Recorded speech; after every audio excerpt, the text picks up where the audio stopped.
होलू नैन एक बेर मैया आबो न करियो कनियो देर। हे हमर दशा देख हसैया दुनिया जेना हम बकलेल बताहे छी बताहे छी।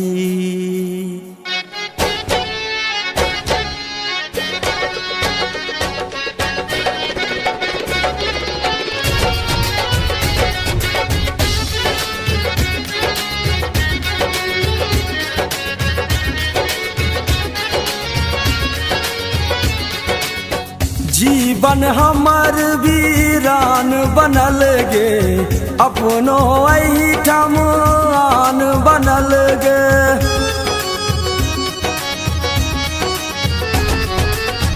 जीवन हमर वीरान बनल गे अपनो एहिठाम आन बनल गे।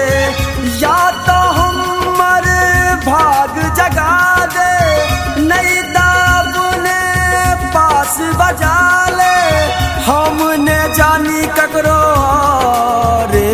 तू उठा ले उठा ले उठा ले गे मैया अपना बेटा के कोरा उठा ले। तू उठा ले लगा ले गे मैया अपना बेटा के कोरा उठा ले।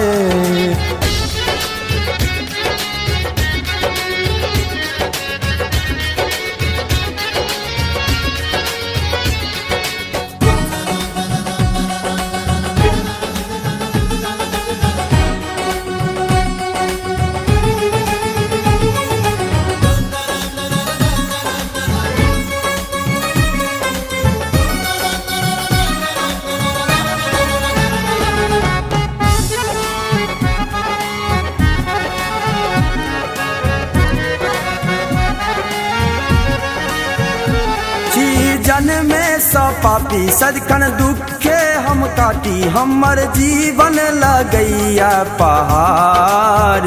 केओ बातों ने बुझा कोनो रास्ता ने सुझा ई दुनिया लगैया अन्हारे। कनिको दया तू हमरो पका दे हमर जीवन सुफल बना दे। हमने जानी ककरो रे। तू उठा ले गे मैया अपना बेटा के कोरा उठा ले। तू उठा ले गे मैया अपना बेटा के कोरा उठा ले।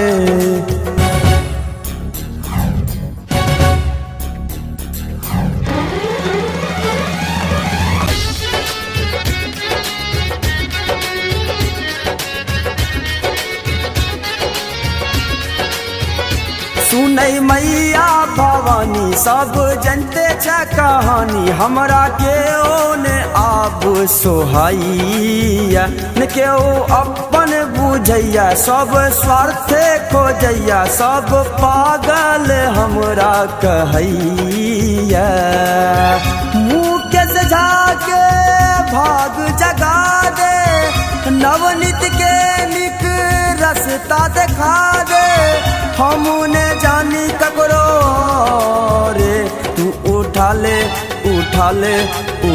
ले गे मैया अपना बेटा के कोरा उठा ले। तू उठा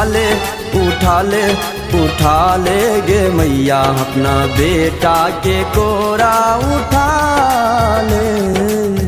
जीवन हमर वीरान बनल गे अपनो एहिठाम आन बनल गे।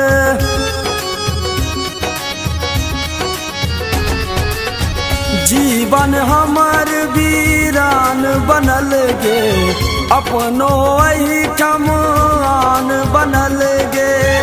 या तो हमर भाग जगा दे नहीं दाबने पास बजा ले जानी ककरो रे तू उठा ले उठा ले उठा ले गे मैया अपना बेटा के कोरा उठा ले तू उठा ले लगा ले गे मैया अपना बेटा के कोरा उठा